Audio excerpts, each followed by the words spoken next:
Middle store আজকের গুরুত্বপূর্ণ খবর শোনার লাগিয়া খাসাড়ি ভাষা সংবাদ এই চ্যানেল আপনারা সবরে জানাই ধন্যবাদ। প্রিয় ভাইয়েরা, খাসাড়ি ভাষা সংবাদ এই চ্যানেলটা সাবস্ক্রাইব করে রাখবা, কারণ এই চ্যানেলে ইউটিউবে ওয়ার্নিং দিলাইছে এই ইসরায়েলের কিছু খবর তুলে ধরার কারণে। গতিকে আপনারা যদি বেশ করে সাবস্ক্রাইব করেন তাহলে এই ওয়ার্নিংটা ইউটিউবে উঠাইব। গতিকে আপনার কাছে রিকোয়েস্ট, আপনারা এই চ্যানেলটা সাবস্ক্রাইব করিয়া সঙ্গে থাকবা, তাহলে শুনিলাম আজকের আন্তর্জাতিক গুরুত্বপূর্ণ খবর। আজকের মিডিল ইস্টর তথা সিরিয়ার গুরুত্বপূর্ণ খবর হইল যে বর্তমানে সিরিয়ার যে পরিস্থিতি সৃষ্টি হয়েছে, প্রমাণ হয়ে গেছে যে এটার পিছনে ইসরায়েল এবং আমেরিকা।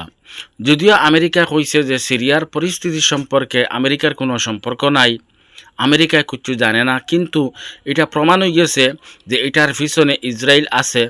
আমেরিকা থাকতেও পারে, নাও থাকতে পারে, কিন্তু ইসরায়েল প্রমাণ হয়ে গেছে। সিরিয়ার মধ্যে এই পরিস্থিতি সৃষ্টি করার একমাত্র উদ্দেশ্য হয়ে থাকলো বিশ্বর ধ্যান গাজার দিক থেকে সরাইয়া সিরিয়ার দিকে নেওয়া আর গাজা দখল করা এবং ওয়েস্ট ব্যাংক দখল করা। ইসরায়েলে বর্তমানে ঘোষণা দিলাইছে ওয়েস্ট ব্যাংক দখল করার লাগিয়া। যদি ওয়েস্ট ব্যাংক দখল করিলে তাহলে মুসলমানের অনেক ক্ষতি হয়ে যাব, যার কারণে সিরিয়ার এই পরিস্থিতিরে নিয়ন্ত্রণে আনার লাগিয়া সৌদি আরব, জর্ডান, মিশর এবং ইরান, তুরস্ক, রাশিয়া সহ এক হয়ে গেছেন।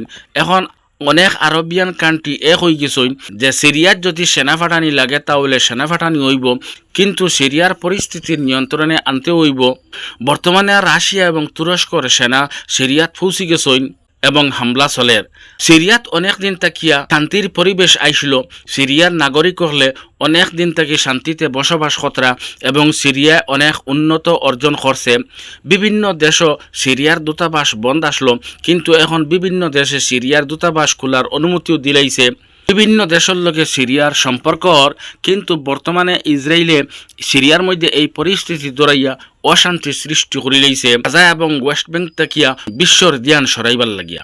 কিন্তু এই জিনিসটা বিশেষভাবে সৌদি আরব, জর্ডান, মিশর, তুরস্ক, ইরান, রাশিয়া বুঝি লইছেন। গতিকে 100% আশা করা যার যে ইসরায়েল এই চালাকির মধ্যে কামিয়াব হইতে পারত না, সিরিয়ার পরিস্থিতির নিয়ন্ত্রণে আই যাইব। আর আজকের সবচাইতে আশ্চর্যজনক খবর হইল যে ইরানে তার এয়ারক্রাফট প্লেন সিরিয়াত পাঠাইছে, কিন্তু ইসরায়েলের পক্ষ থেকে দমকি দেওয়া হয়েছে যে যদি ইরানের এয়ারক্রাফট প্লেন সিরিয়াত অবতরণ করে তাহলে ইসরায়েলের সেনায় হামলা করবা। তখন পরিস্থিতি খারাপ দেখিয়া ইরানে তার এয়ারক্রাফট ঘুরাইয়া দেশে লইয়া আইছে। যদিও ঘুরাইয়া দেশে লইয়া আইছে, কিন্তু ইরানের এয়ারক্রাফট প্লেন সিরিয়াত যাইব এবং তার ব্যবস্থাও করা হইব। মাসুদ পেজেশকিয়ানে ঘোষণা দিয়েছেন যে আমার সেনাও যাইবা এবং ইরানের এয়ারক্রাফট প্লেন সিরিয়াত অবতরণ করব। ইসরায়েলের কাছে ইরানের এয়ারক্রাফট প্লেন আটকাইবার এই ক্ষমতা নাই, এই ঘোষণা দিয়েছেন ইরানের প্রেসিডেন্ট মাসুদ পেজেশকিয়ান। ইয়েমনের হুতি মুজাহিদিন হলে লাল সাগর আমেরিকার আরেকটা বড় জাহাজের উপরে করে দিছেন হামলা। এমনভাবে হামলা করছেন জাহাজ পুরা ধ্বংস হয়ে গেছে। অনেক দিন থাকিয়া ইয়েমনের হুতি মুজাহিদিন হলে আমেরিকা এবং ব্রিটেনের জাহাজের উপরে হামলা করে আইতরা, আর আমেরিকা এবং ব্রিটেনে ইয়েমনও হামলা করেন। যদিও আমেরিকা এবং ব্রিটেনে মিলিয়া ইয়েমনের উপরে বোমাবর্ষণ করেন, কিন্তু এতে ইয়েমনের মুজাহিদিন হল পিছে যাই না। এই গাজার মানুষের স্বার্থে গাজারে উদ্ধার করবার লাগি, ওয়েস্ট ব্যাংকে উদ্ধার করবার লাগিয়া লাল সাগর আমেরিকা এবং ব্রিটেনের জাহাজের উপরে হামলা করে আইতরা, আর আজকেও আমেরিকা এবং ব্রিটেনের জাহাজের উপরে ভয়ঙ্কর হামলা করছেন। সিরিয়াত বর্তমানে যে পরিস্থিতি ধরছে এটার পিছনে তো একদম প্রমাণ হয়ে গেছে ইসরায়েল আছে। যে এই ইস্যু নিয়ে কোন সময় ইরান এবং ইসরায়েল মুখোমুখি হইব বলা যান না। আর আজকেও সিরিয়াত এই আন্তর্জাতিক জোটে খুব বেশি হামলা করছেন।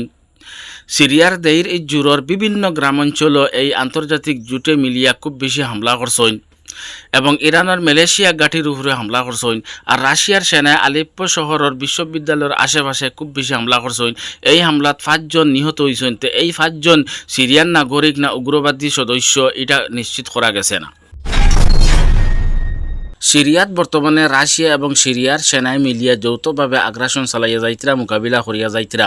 হামা শহর উগ্রবাদী দলে দখল করে লইছিলা, কিন্তু এই শহর উদ্ধার করবার লাগিয়া সিরিয়ার সেনায় রাশিয়া সেনার লগে মিলিয়া খুব বেশি হামলা খতরা এবং আলেপ্পো শহরের আশেপাশে হায়াত আল শাম ঘাটিত খুব বেশি সিরিয়ার সেনা এবং রাশিয়ার সেনায় মিলিয়া হামলা করছেন। তে আশা করা যার এখন ইরানেও ফোর্স পাঠাইব যে শহর উগ্রবাদীর দখল হসলা ইটা শহর উদ্ধার করিলেই বা এবং উগ্রবাদী দল পিছিয়ে হটতে লাগবো, কারণ এখন খুব বেশি জোরদারভাবে হামলা চালাইয়া যাব হইব। আল আরাবিয়ার সংবাদদাতার মাধ্যমে জানা গেছে যে তুরস্কর অনুগত দল হলে সিরিয়ান ডেমোক্রেটিক ফোর্সর এসডিএফর লগে সংঘর্ষ করিয়া আলিপ্পো শহরের উত্তরে তেল রিফা শহর নিয়ন্ত্রণে লইয়া আইসইন এবং অন্যান্য দলহলের ক্যাপচারে রয়েছে এবং দখলে রয়েছে আলিপ্পো শহর এবং এই দল হলে 7টা থেকে 7টা পর্যন্ত কারফিউ ঘোষণা দিছইন এবং এসডিএফ এই আলিপ্পো শহর নিরাপদে ছাড়িয়া যাওয়ারও প্রস্তাব দিছইন। সিরিয়ার বিদ্রোহী দলে আলিপ্পো শহর দখল করার পরে বর্তমানে আল নাইরা বিমানবন্দর দখল করে লইছইন এবং খুব বেশি সিরিয়ান সেনার লগে সংঘর্ষ হয়েছে। এই সংঘর্ষত 10 জন সৈনিক নিহত হইছইন এবং কিছু সৈনিক জব্দ করছইন।